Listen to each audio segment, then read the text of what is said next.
Majantsika hatrany amin'ny vaovao iny fa tsy mifanentana amin'ny isan'ny mponina eto Madagasikara kosa ny isan'ireo mpitsabo nify neny amin'ny tontolo ambanivohitra nefa ny tena misedra olana amin'izay tranga izay kanefa dia mateti-piseho ny areti-nify izay no isan'ny nisongadina nandritran'ny andron'ny sendika ivondronan'ny mpiasam-panjakana mpitsabo nify eto Madagasikara.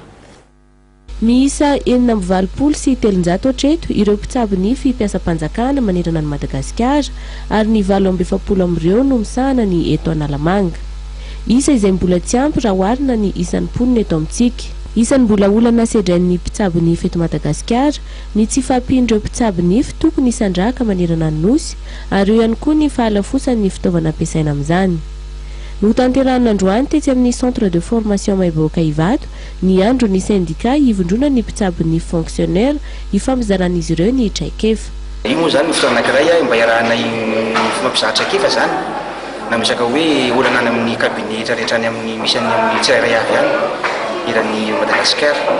Dia eto zany zay no miara traikefa zay miara-miombona dia miara-mitady vahaolana amin'izay zao azo atao. Ny olona aloha hoe tsy fahampian'ny mpitsabo nify eto Madagasikara zao no tena voalohany tsy ampy zany zay. Ny dentiste fonctionnaire zany tsy ampy ny Madagasikara tokony hoe mba ampiana.